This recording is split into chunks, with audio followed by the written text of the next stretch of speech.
Саламатсызбы? Саламатчылык. Кел.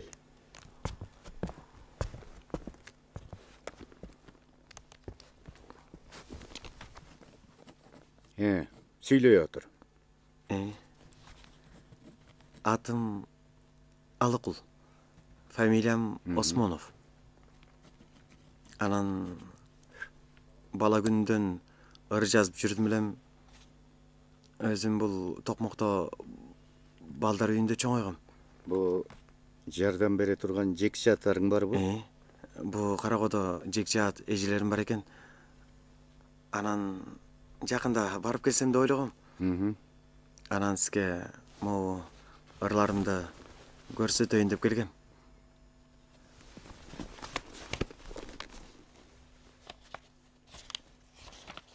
Алгач өзүң ишен. Турмуштун көзүн билбесең, максатыңа жете албайсың. Туура. Поэзия, сүрөт, музыка. Бул үч өзөк маданият токойундагы көрк берип турган чынар теректер. Бул үчөөнү бирдей тааныган акындардын акыны боло алат. Мен ырларыңды жакшылап бир карап чыгайын, анан жакшы болсо чакырам. Отура турсаң.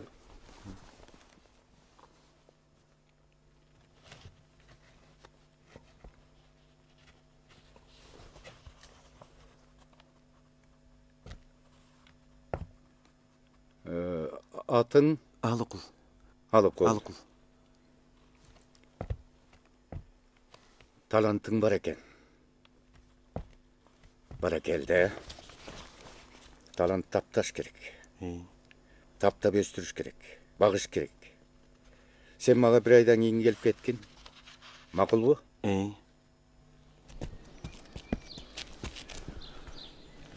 Алыга барсам, ырлагыңды карап көрөйүн дейт. Анан Фрунзеде калам, жайылга кетем го. Жаза бер ырларыңды. Же Кызыл Кыргызстанга баралыбы? Жакшы болмок. Мен иштеп атпаймынбы? Өзүңдүн ишиң кандай? Жакшы. Жакшы эле. Жакшыбы? Жакшы.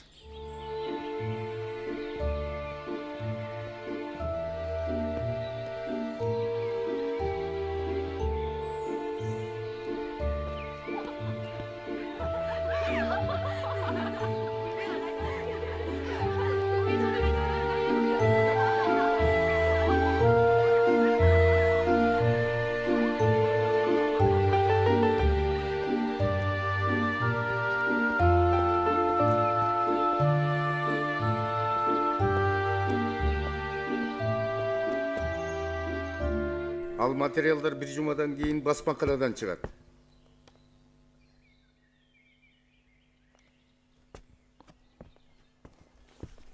Ооба. Эчтеке эмес. Бир жумадан кийин мага телефон чалыңыз. Арбаңыз. Саламатчылык. Отур. Айылга кандай барып келдиң? Жакшы агай. Арыктап да калыпсың. Айылда мага караша турган деле туугандар жок экен. Бир аз жүдөп кеттим. Мен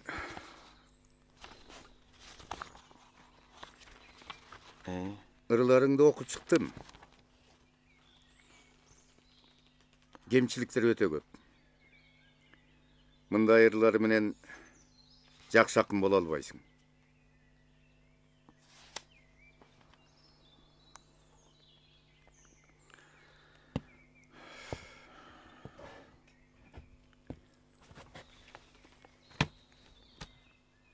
Алыкул. Мен сага ыр жазууда муундар кандай айкалышаарын үйрөтөйүн. Анан Мукаммед Өгдүров, Өмүркул Жекишев менен кеңешип, Чабул журналына сени орноштурайын. Макулсуңбу? Ооба. Иштеп кете аласыңбы? Иштейм. Шенжиң барбы? Бар. Анда мен алар менен сүйлөшөйүн. Рахмат, жакшы туруңуз. Жакшы.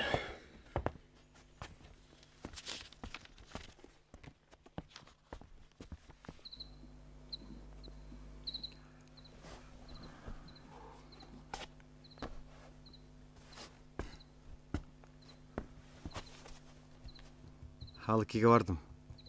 Барсам, чабуулга ишке орноштурду. Мен айтпадым эле баары жакшы болот деп.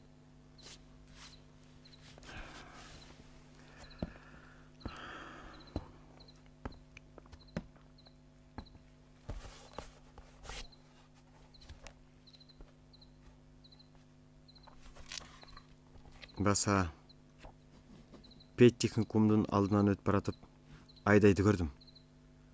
Баягы кыз чоңоюп бою жетип калыптыр. Жактырып калдым дебейсиңби? Билбейм. Айтор жүрөк кургур, бири башкача болуп атат. Баса, эме жакында майрам болот эмеспи? Жаштардын баары ошол жерде болот. Таанышып аласың жакында.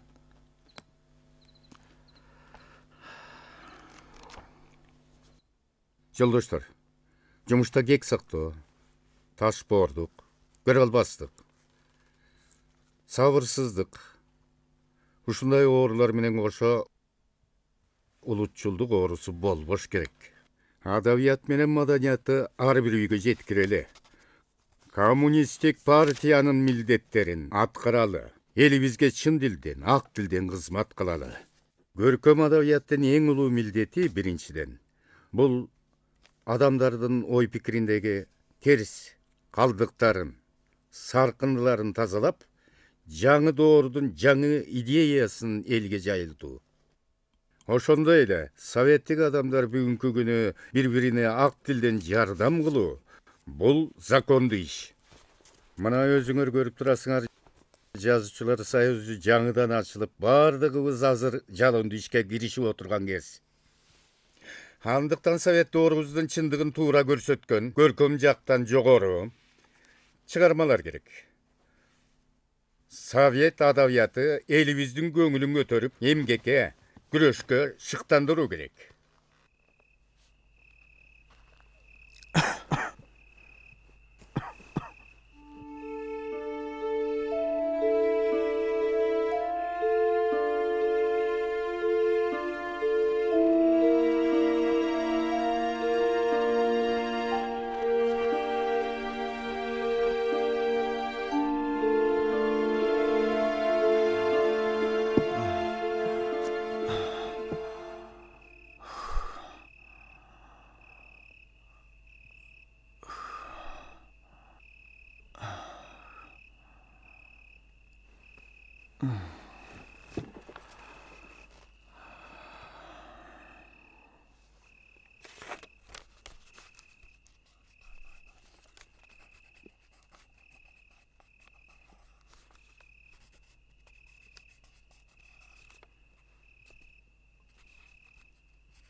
Арбаңыз Темке.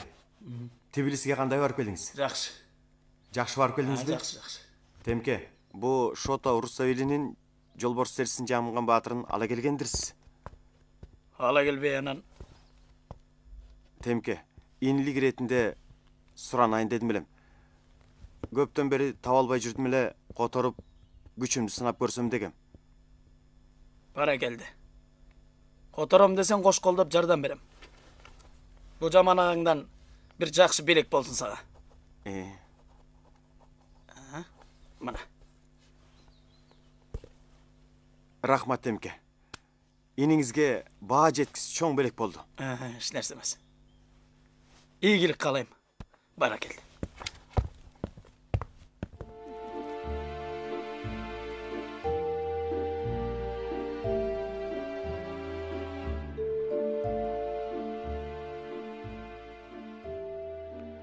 Айдай. Мен сени жакшы көрүп калдым. Мына бул катты сага берейин дегем.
Алыкул. Сүйлөчү.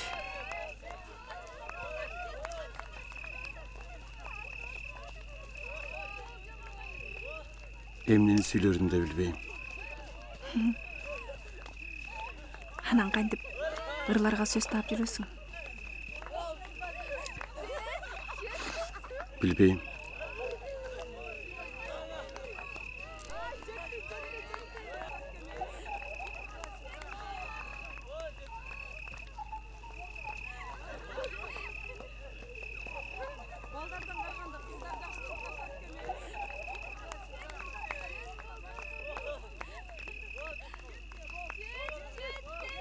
Алыкул. Урукуп берчи. Жүрүүгө кирели. Мен сага шотадан окуп берем. Кайра батыра чыгабыз. Жүрө.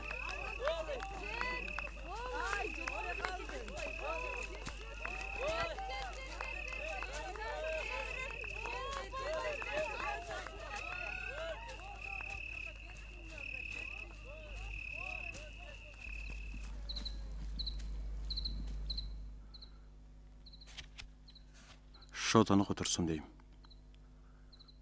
А булар үзүндүлөр эле. Сүйүүнүн көзгөрбөс түрлөрү бар. Сүйүүнүн кулак укпас үндөрү бар.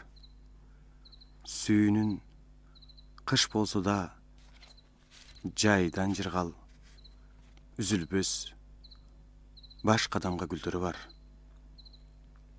Сүйүүнүн арфаларга бербей турган өзүнүн тарта турган күүлөрү бар. Керемет. Керемет саптар экен. Коч, жакшы ырлар кол жетки сулуу жайда. Дагы иштеш керек. Билесиңби? Жолборс терсин кийген баатырды отуруп жатып, бир сыйкыр дүйнөгө кезиктим. Жанга жагымдуу, жүрөккө жылуу тийген саптарды окуп, курчаган табигаттын жытын жыттап, сүйүүнү сездим.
Карасаң, ушул суу жок жерде алма өсүп атканын.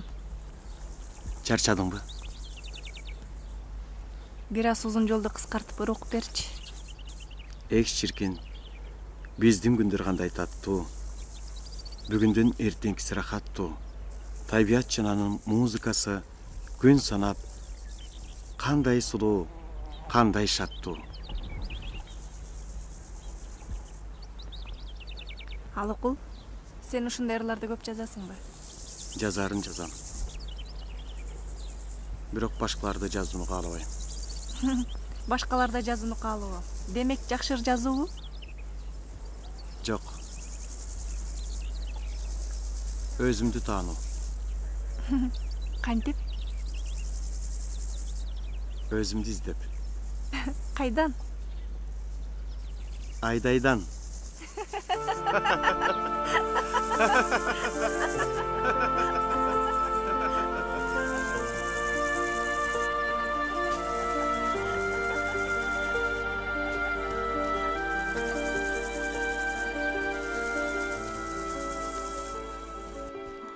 Өткөндө газетадан бир ырыңды окуп калдым. Жакшы болуптур. Рахмат. Азамат, ушинтип чыгармалар жарата бер, ырларды жаза бер. Баса, шотаны котаруп атасыңбы? Которуп атам. Бат эле бүтүп коет элем, бир аз шарт келишпей эле. Сен ысык атага барып келбейсиңби? Путевка бар. Директоруна сүйлөшсөң, сага бир бөлмө берет. Ояндай болсо сон болбойт беле. Ой, сага бербеген путевканы кимге беребиз? Өзүң дагы бул жазуучулар союзунун ака албаган секретари болсоң, шотанын котормочусу, кыргыздын чоң акыны. Мен да каяктагы чоң акын. Сиз тим эле апыртып жибересиз да. Котора бер. Бул иш сенин колуңан келет. Мен сага ишенем. Эгерде бул иш колуман келбесе, анда мен чабалакмын. Чоң ойдум, эр жеттим дегендей, эмиштеп зор иш кылбасам, анда алыкулатым кайсы?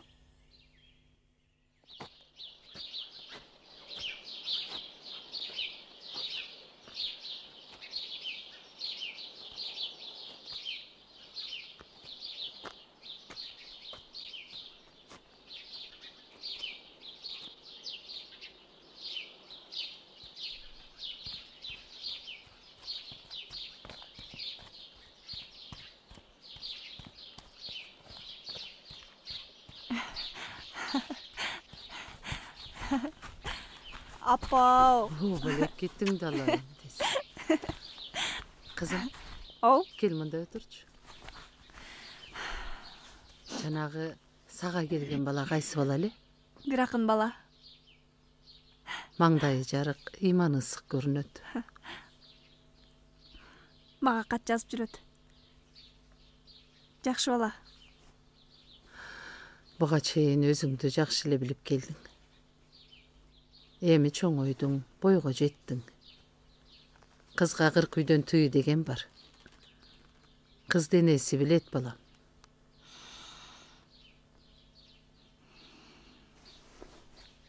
Атаң Нарымбайга қызымды балаңа берем деп сөз беріп қол қармашып қойыптыр. Апаң менен ақылдашып, атаңдың сөзін жерге таштаба қызым. Ел қараған бетімізде жер қаратпа. Апа. Эмне апа? Эмне?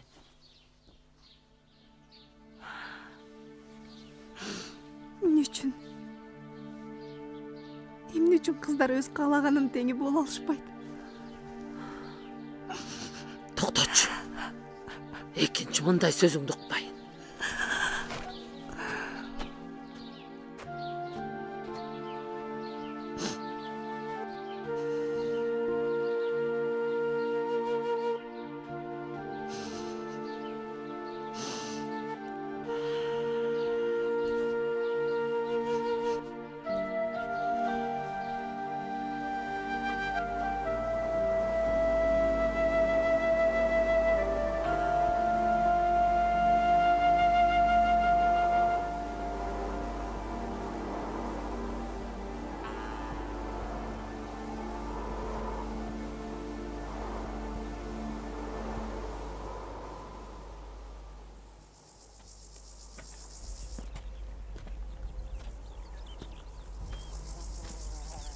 Айдай, мен сага арнап жаңыр жаздым.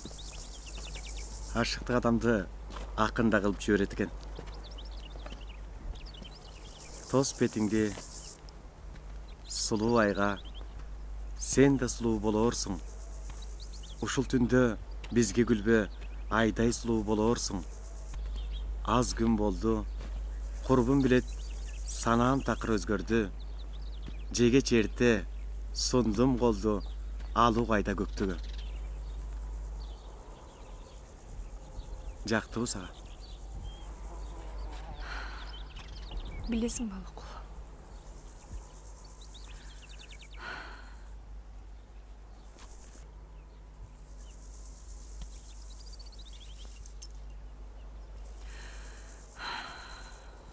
Менин тагдырымды мурда эле ата энем чечип коюптур.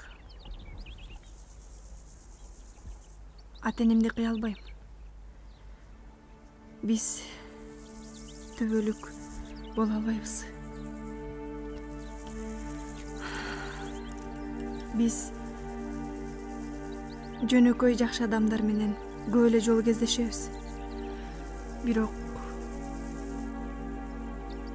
кечир мени.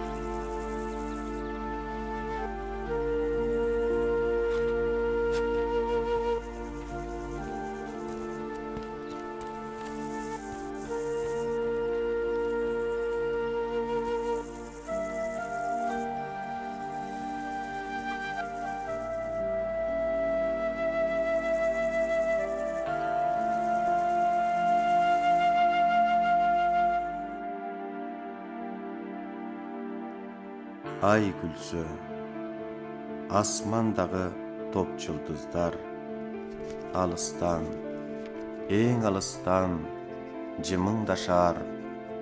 Аңгыча түн сүрүлүп, ай жагылып, ай батып, күн чагылтып, нурун чачар. Жигиттин сароорлуу афтан дилдей кайгысын кимдер билет, кимдер жазар. Сеңселген таң алдында ачкан гүлдөй, бүркөлүп кайра ачылган жарык күндөй, гүл үчүн Göktön beri jamgır jabay, gün üçün bulutday dar, şamal жүрбөй, tağdırdın buyruğunan boron bolup, bulutqa tebelengen jarık ayday. Mahabat, bir de uğda, bir de balday, mahabat, bir de uçkan jagal mayday. Men üçün bulutlardın arasынан kılt etip girip ketken göktük ayday.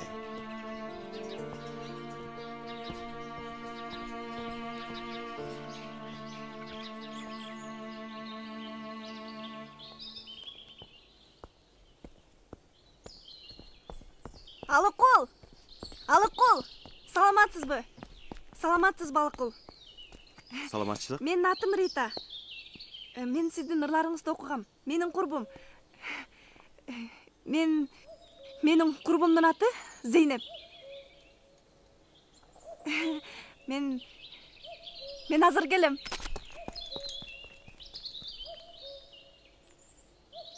Мен сизди тааныйм. А мени кайдан тааныйсыз? Эмне Алыкулду ыр жазып эле жүрө берет дейсизби? Тиги Москвада өткөн кыргыз адабияты менен искусствосунун биринчи декадасында сиздин жаныңызга батынып бара албадым. Анан тиги агаларыңыз Герим менен Сапаргалыйга барып жүргөнүмдө сизди байкап жүрдүм.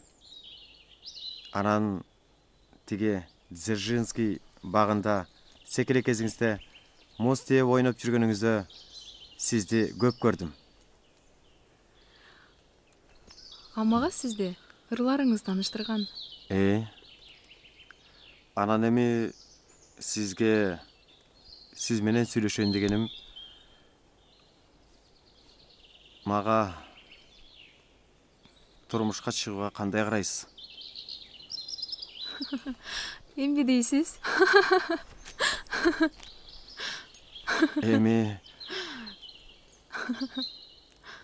Эми окууларыңызга бат-бат келип турам.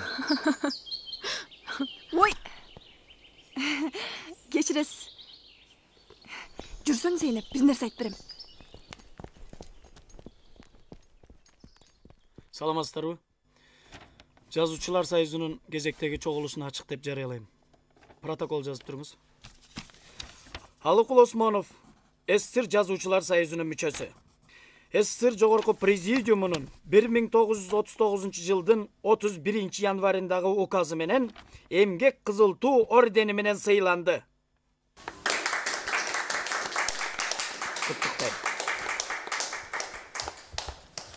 Жолборс терисин кийген баатыр чыгармасы жайлоодогу чабандардын үйлөрүнө жетти. Алыкул көрөгөч, байкагы чакын. Алыкул сезбеген нерселерди сезип, жаңы формаларды тапты. Алыкулдун мындан ары да талыкпай иштеп, кыргыз адабиятынын казынасына дагы жакшы ырларды беришине тилектешпиз. Ошондой эле Алыкул Осмонов менен кыргыздын театр искусствосунун чыгаан кызы Зейнеп Талипованын баш кошуу менен куттуктайбыз.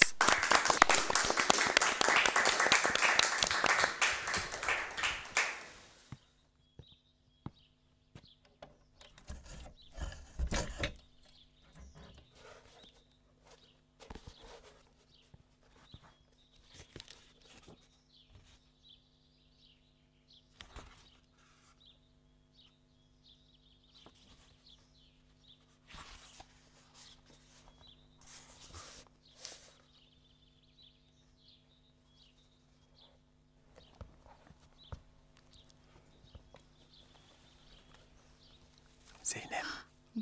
Буну кайдан терип жүрөсүң? Мен эмне? Эртең менен эрте туруп бекер жүрөт дейсиңби? Мен азыр.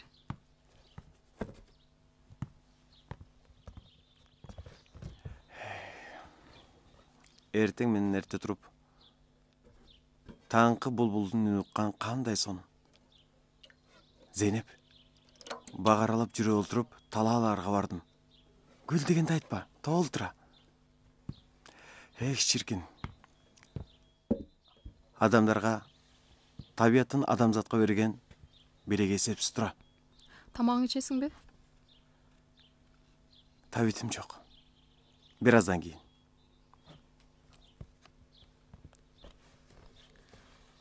Мага сен ушинтип иштеп олтурганың өзгөчө жагат.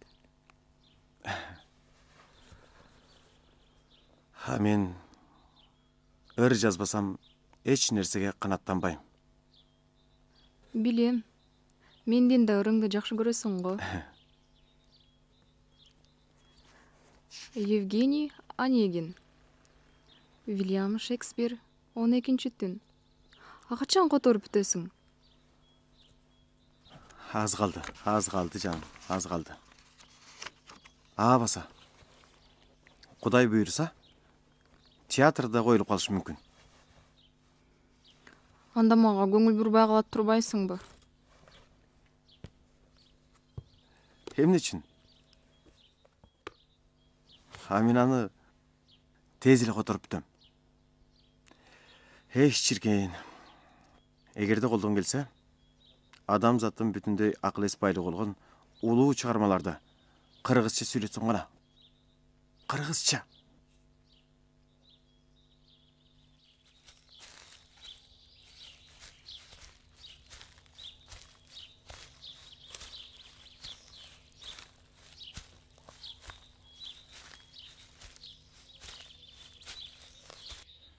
İçerge tamak tapпай, куураган сөөктү кемирип өткүлө.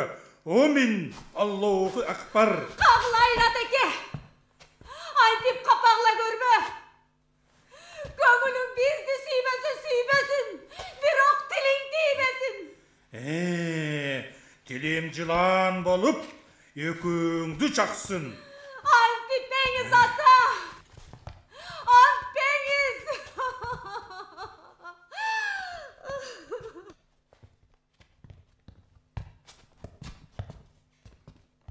Koş, хан Тейтбек, уулуңа жаның ачып атабы? Азыр сага кызык эмес. Мейли, уулуңа ийла. Көз жашыңды тыйба. Акканды да, дөөнөндү да чабамын. Каарма калсаң, сени да, эсебиңди мына өзүм табамын. Ажырадың ерлериңден. Есіл қайран Құрманбегің қайда? Бірің емес миңіңді қырам. Қырам мен миңіңді.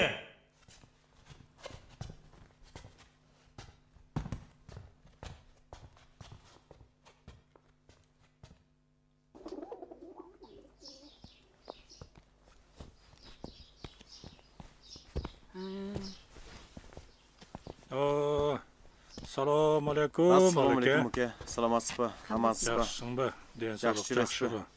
Сабиреже жакшы жүрөсүзбү? Жакшысыңарбы? Амансызбы? Ошол спектакльди көрдүк. Тейтбекти абдан жакшы ойноптур. Рахмат. Табылгаларыңызды абдан көрдүк. Муке менен бир аз сүйлөшсөкпү деди керек. Сүйлөшкүлө. Жүрүңүз муке. Бир аз сүйлөшөлү.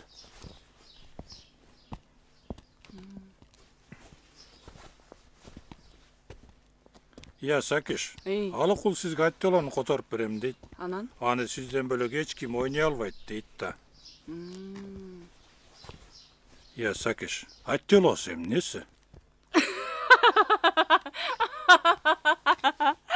Ой, эмне мынча? Ай муке. Аттела деген бул драмада. Андагы роль аябай чоң роль. Аттела Шекспирдин чыгармасы да. Ал экен эмнеси.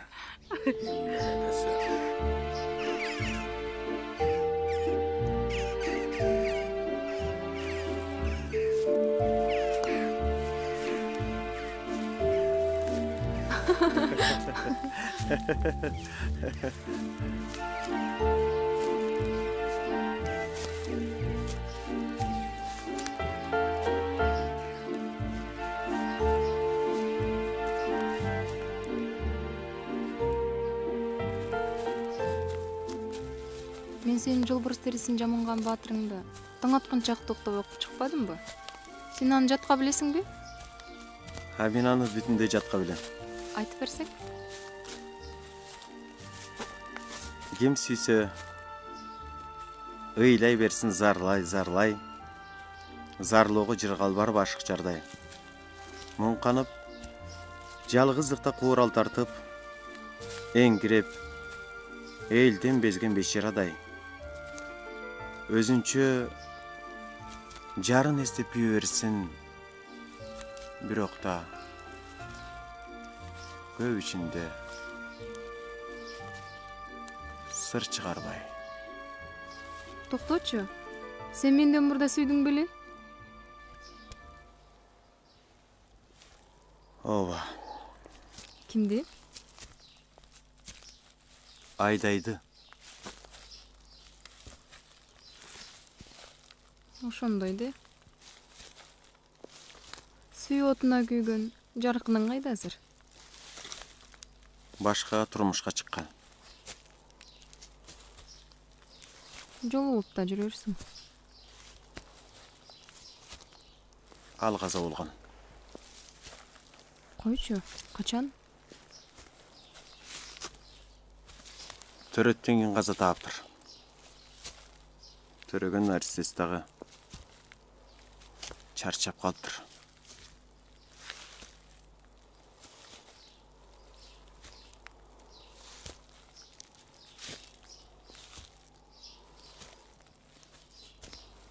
Билбейм. Мен аны кандай которгонду эстей албай калдым. Бир карасам, таң атып калган болот. Кайрадан окуйм, котором, таң калам да кубанам.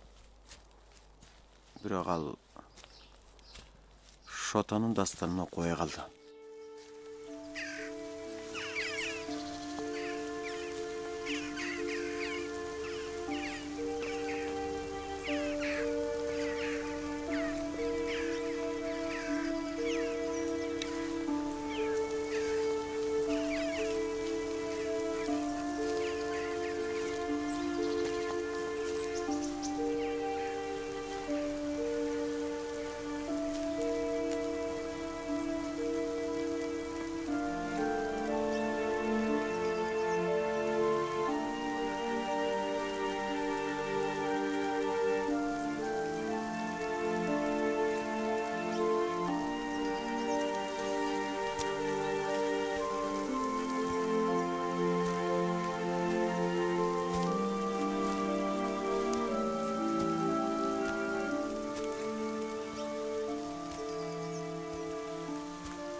Сага эмне болду?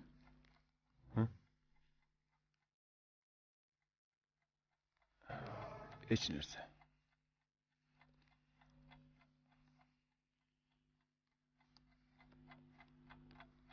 Согуш калбай жатышат. Жомарт, Жусуп, Мукайдан калып жашагым келбейт. доктурлар. Өпкөңдө кургак учуктун ачык түрү бар дейт. Ачык түрү?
Hem ne oldu? Bilbeyim.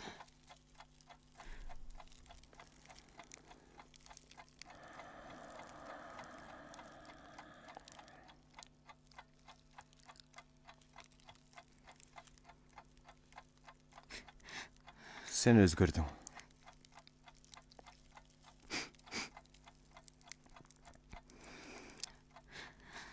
Negedir?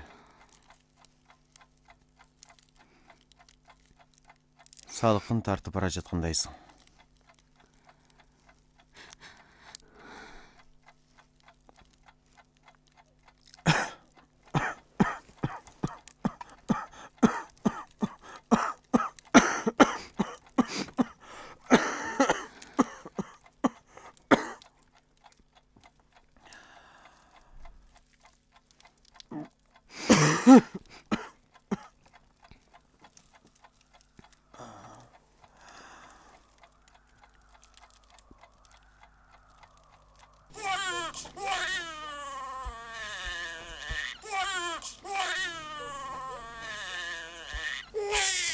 Ay kızım.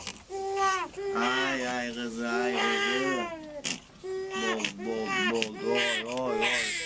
Boldu kızı, boldu.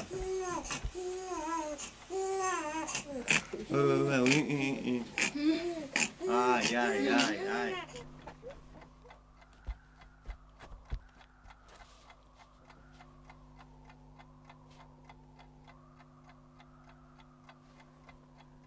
Алыкул, балабызга 15 күн болду. Атын ким коебуз? Атын.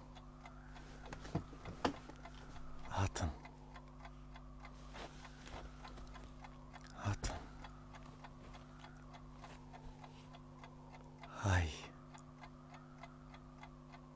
Жылдыз.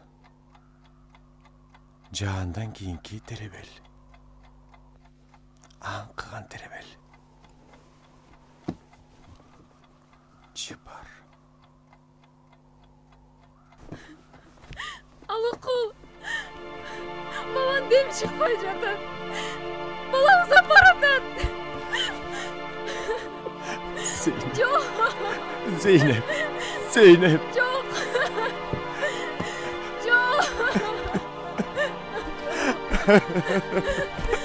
Çıparım.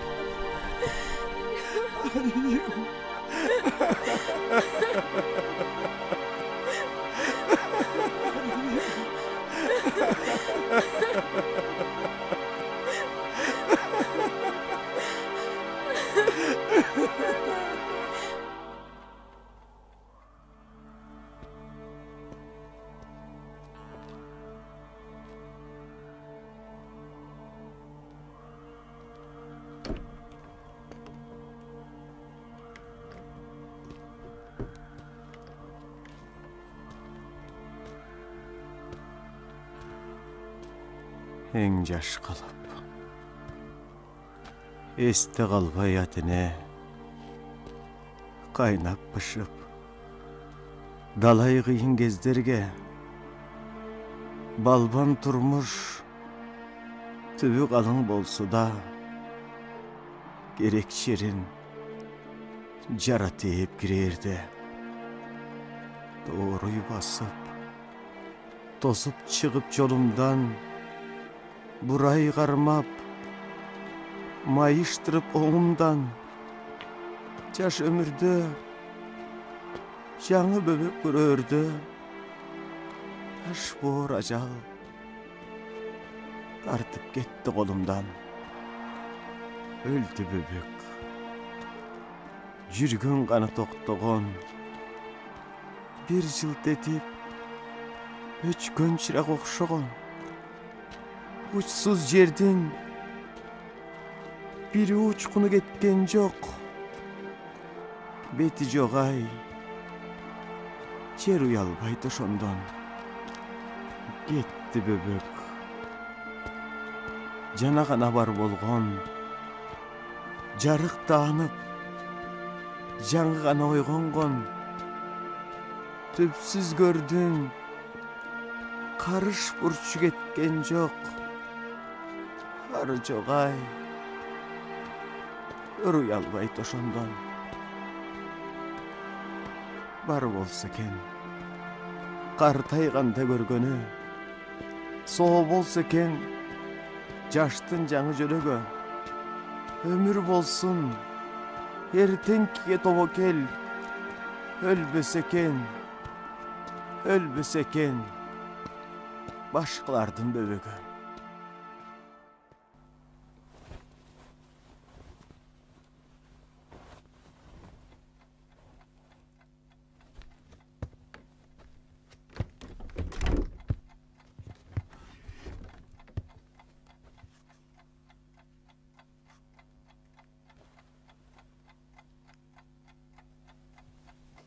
Эмнеге кеч келдиң? Театрда спектакль болду. Эмне? Түнкү саат 2-ге чейин спектакль болду. Спектакль бүткөндөн кийин коллектив чогулуп алып талкууладык. Талкууладык дейт. Республикалык маданият башкармасынын театр бөлүмүнүн улук инспектору сага керек болбосо да театрга керек. Аялдын орду. Үйдө болуш керек. Биринчи орунда. Үй бүлө туруш керек. Андан кийин анан кызмат туруш керек.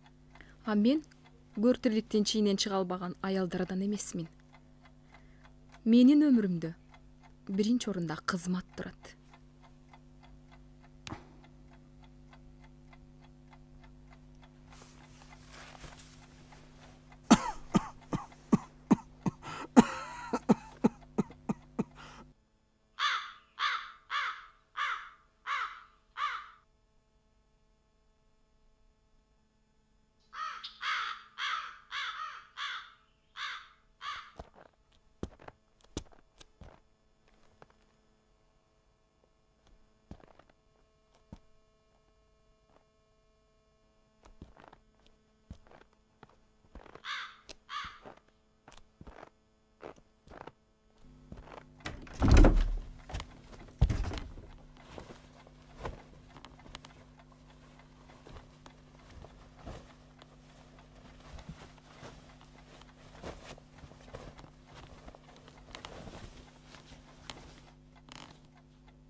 Эмне унчукпайсың?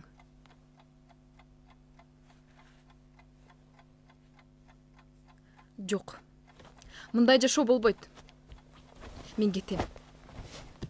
Гүлүбүз да тодо болбойт окшойт.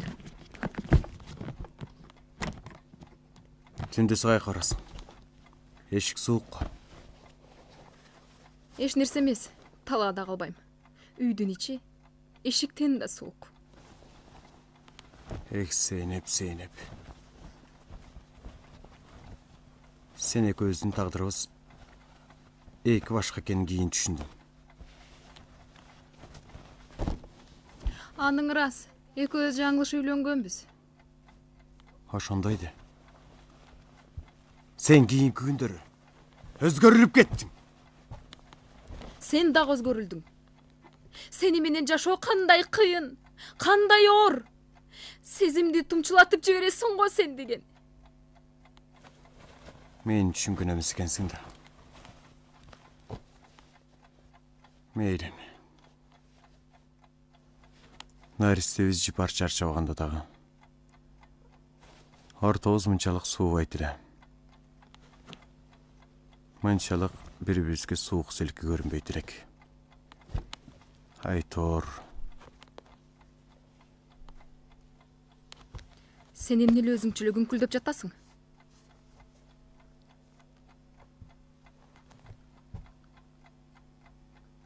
Жипар эсиме түштү. 7 түндө Наристен сөөгүн алып чыгып кеттиң элең. Кайда жашырдың? Аны өзүмдөн башка бир жан билбейт.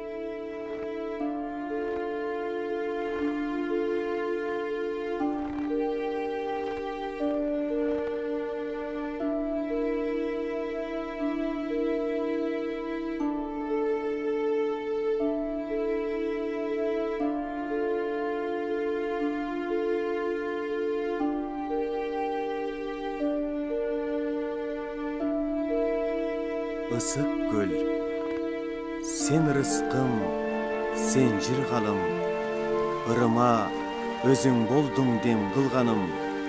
Өзүнчө урматтуу бир салт экен го, көрпүлдөп, көбүк чачып турган маалым. Ысык көл, өзүң барда мен да бармын, сен жарым, керек эмне башка жардын. Тагдырдын марттыгына мен ыраазы, бар тура кубанарым, мактанарым. Эй көлүм, тунугундай тунуп турсаң, бирокта тунук акыл уул туусаң, кубатсыз мендей начар акындарды шарпылдап, толкуп туруп жей курсаң. Билесиңби, Алыкулдун махабат деген ыр чыгыптыр. Акын дегенибиздин баары эле ушетте ыр жазып отурса, поэзиянын баркын кетирет го. Муну карасаң, Дүкөнтай бучук мурун 3 жашар кыз, бир күндө 100 жыгылып 100 басар кыз, аз ыйлайт, борс-борс күлөт, көптө күлбөйт, кемпирден 99 таза сүйлөйт, кыргыз да ачырканбай кымыз ичет, кучактап, уктап калат, 1 жыл кетет. Баланын бурун бучук кылып, кемсинтип, шылдыңдап, төшөктү май кылып, 1 жыл кетти кучактап, уктап аткан элестетсең. Башыңды ооруп эмне кыласың? Жанагы махабат китебинин сырты сулуу, ичи супсак дегенибиз менен билесиңби? Мен билгени, элдин баары ошол махабат китебин көтөрүп жүрөт. Алдыгына карасаң, баасы да кымбат, 16 сом 75 тыйын.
Олтуруңуздар жолдоштор.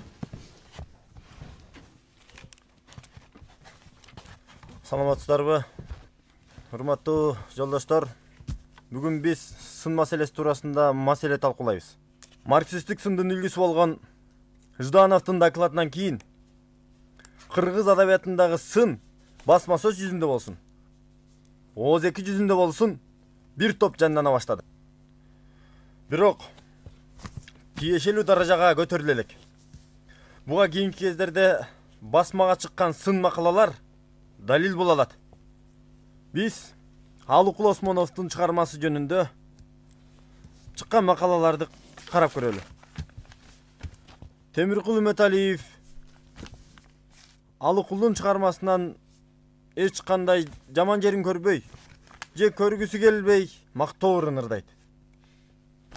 Ал эми Мидин Алыбаев Алыкулдун эмгегинен эч кандай пайдалуу жерин көрбөй, же көргүсү келбей кордоорун ырдайт.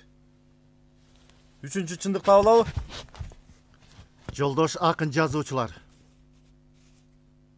Алыкулдун Үлпөт деген ырында Жусуп менен Мукайды Шырдакбектин жоргосуна, Толубайдын тулпарына салыштырат. Андай болсо Токонбаевди Ак куулага, Маликовду Тайбурулга салыштыралы? Мындай сын адабиятка пайдабы же Алыкулга пайдабы? Я жолдоштор, мындайча айтканда, Алыкулдун насаатынан зыяны чоң, жолдош акын жазуучулар. Мисалы, китепте Алыкулдун котормасында мындай деп жазылып турат. Кээде турмуш уу берет, ачуусуна караба. Кээде турмуш калп берет, таттуусуна алданба дейт. Мындай ыр советтик акындын калеминен чыккандыгына таң каласың. Андай болсо, коммунизм деген жакшы турмуш болоруна дегеле ишенүүгө болбойт экен да. Ай, Мидике, мен сүйлөп коеюнчу. Мына Алыкул жакында эле өзүнүн ырлар жыйнагын басмаканага берди. Бул жыйнагы мурунку Махабатка караганда өтө эле жакшы. Аттары белгисиз, кийимдери жупуну кишилерди коммунизмдин үйүн түптөгөнүн ачык көрсөткөн. Алыкулдун жакшы касиеттери өтө эле көп. Ал өзүнүн жеке кызыкчылыгын ойлогон анча-мынча акын сөрөйлөрдөн артык. Акын жеке өзүнүн өмүрү жөнүндө кеп козгосо дагы, өз элинин камын жеген, тубаса акын экени окурмандарга анык көрүнүп турат.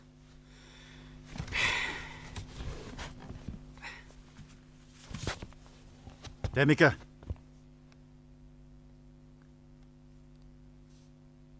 ошондой болсо, жазуучулар бири-бирин колдоону токтотуп, большевиктик принциптүү сынды күчөтүү керек. Жолдош Демеке.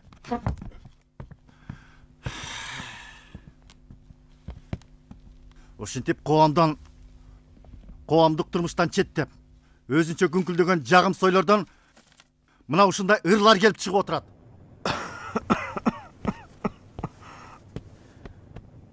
Алке, ден соолук жакшыбы? Жакшы. Я Демке, ушу мен үчүн талашып тартышпай эле коюңузчу. Сен андай дебе. Мезгил өз баасын берет. Элинчил жашта окудум. Мени аябай эле мактап койгондойсуз. А балким мен чын эле начар акынмын. Бир-эки жазуучунун ою баардык жазуучулардын пикири дегенге жатпайт. Билесиңби? Жакшыны тааныгысы келбеген, кемчилдигин бүркүттөө көрүп даңазалаган, өзү жетпей, жеткенди көрө албаган адамдар абдан көп. Мейли. Өзүң ойлосоң, биздин советтик акындар, жазуучулар бака-шака түшкөн бактылуу элдин арасында кайнаган эмгекти кошо иштешип, эл менен кошо күлүшүп, кошо каткырышып, ошол элдин ишин, баатырдыгын, киричилигин жазып көрсөтчү. Ооба. Ал эми Алыкул Осмонов болсо, каяктагылар жазат. Туура айтамбы? Туура.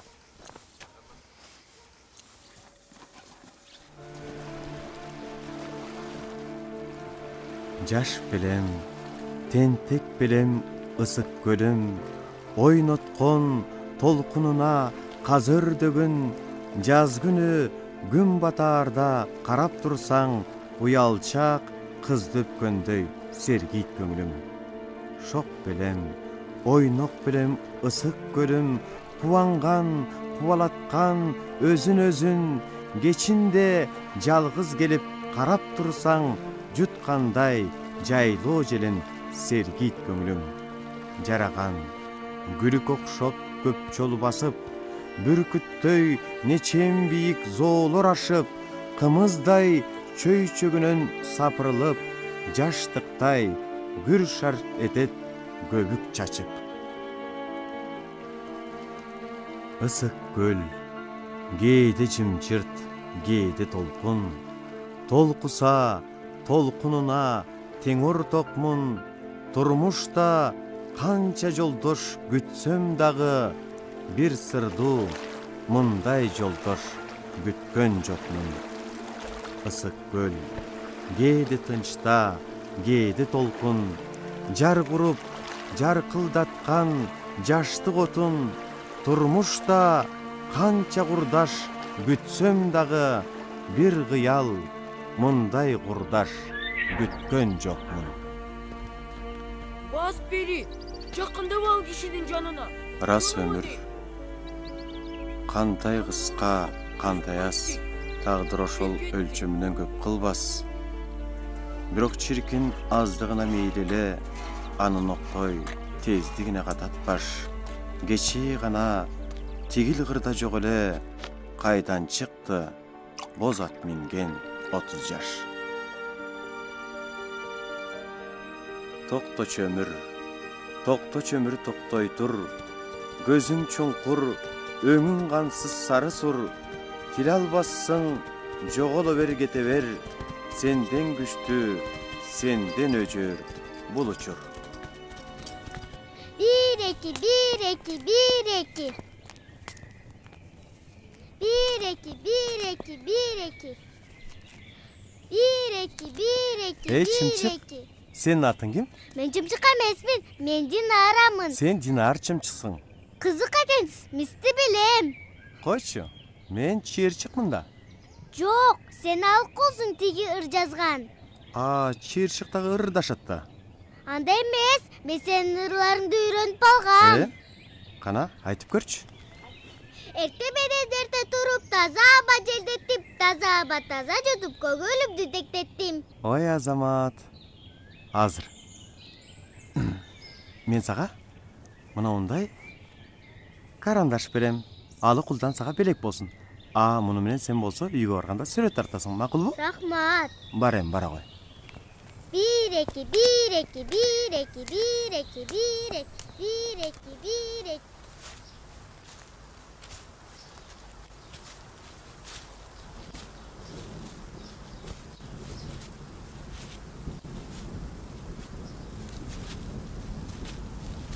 Gel мындай отуралы.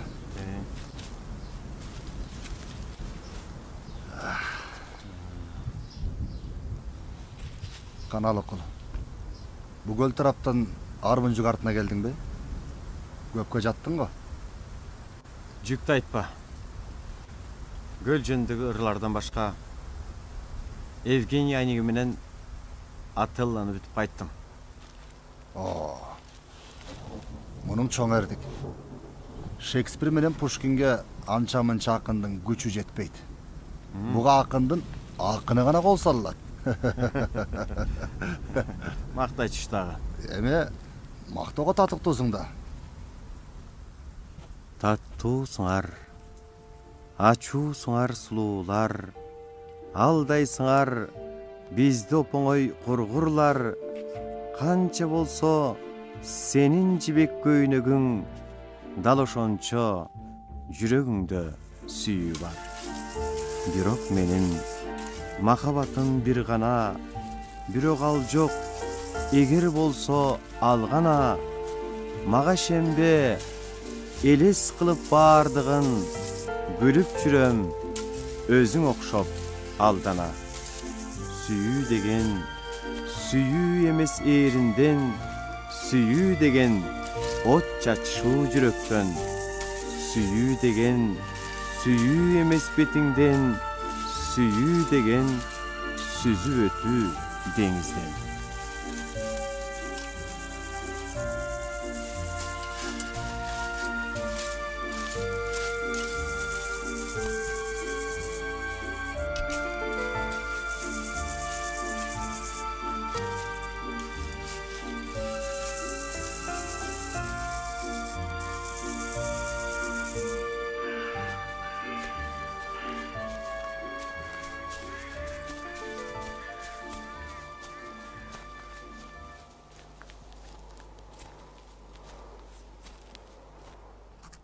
Мен өзүмдү үй сыртынан тыңшасам, гүрс эткен оор жөтөр үн чыгат.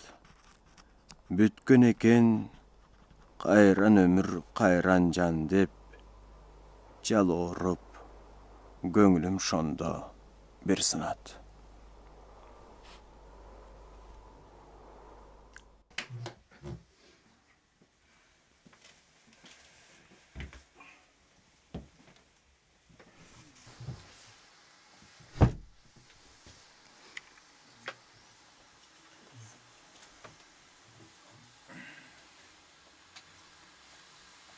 Жақсың балыке? Жақшы. Денсаулығың қандай? Жақшымын. Аттелің жақсы шықты, алыке. Сізге рахмат. Сізге деп которбадым беле. 7 күнден кейін премьера болады. Кел аласың ба?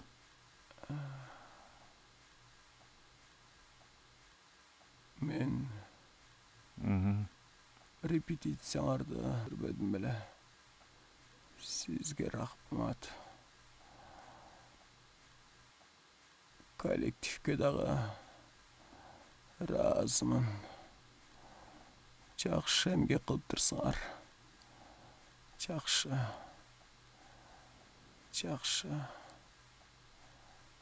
Мен бара албайм го. Муке. Азыр.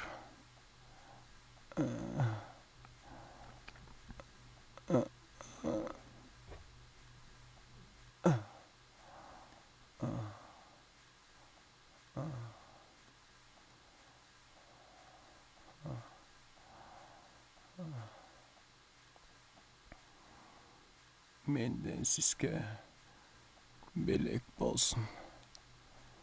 Okup жүрүңүз. Rahmat alıke.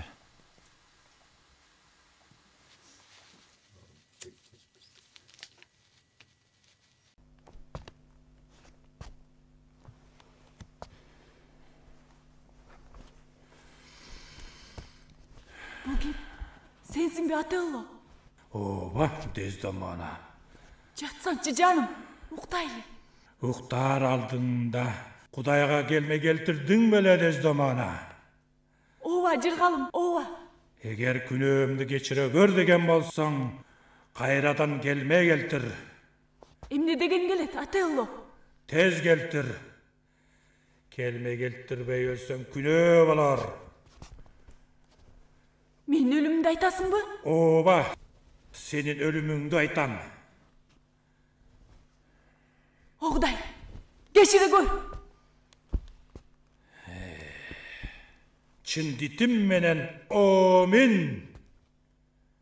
Көзүң канча тоголок, бирок мен акмын. Корком. Күнөөңдү ойлонуп көр. Бир гана күнөө, ал сен сүйгөндүгүмдү. Эмесе ошонун үчүн өлтүрөм. Сүйүн өлүмгө сыйба, кишилик эмес. Неге ичиңе каныңды тартып эрдиңди тиштейсиң? Унчукпа. Унчукпай, бирок билгим келет. Эмне болду? Менин сага берген жолугуңду Касиого берипсиң. Жалган. Берген эмесмин. Касионун өзүнөн сура. Жаным менен карганам. Жалган. Калп жеринен ант ичип күнөөкөр болбо. Жалган. Мага чексиз күйүт болсо да баары бир сени өлтүрөм. Калага жагыңа тинтирип жибер. Бирок жаш жаныма жан соога. Алдамчы жүзү кара. Бир түн жашайып, бир түнгө кое тур. Жок, кечтик калат. Болору болду. Бир мүнөт жашайып, бир мүнөткө кое тур. Келме келтирейин. Жок, өтө кечтик калат.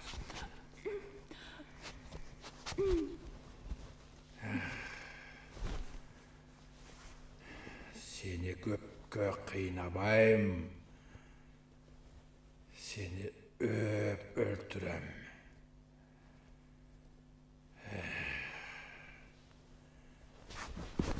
Özüm öpelem.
Yolun kıyın üşürsün.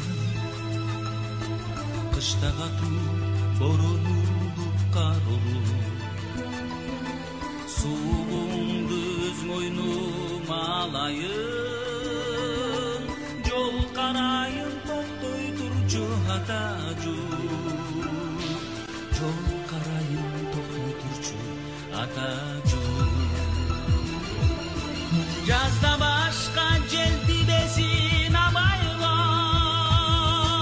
Köpkö durmaz moğul turgan sur bulur. Büttardın göz moynum alayım. Sen orba men oruyun atacur.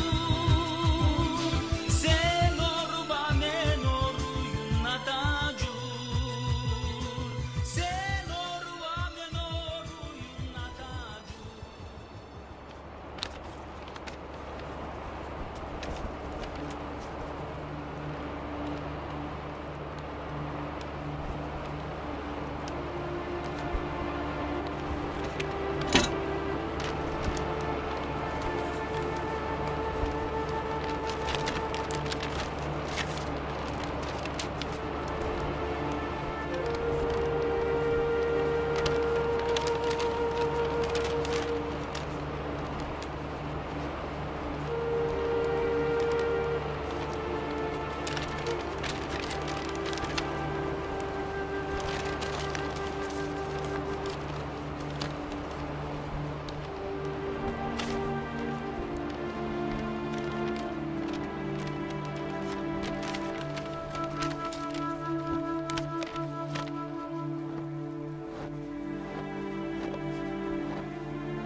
Бар бололу.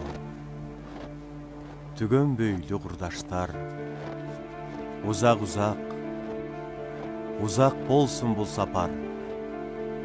Кылым бүтүп, Düýnüden jok bolsak da gaýra gaýtyp joluguşçu jollar bar.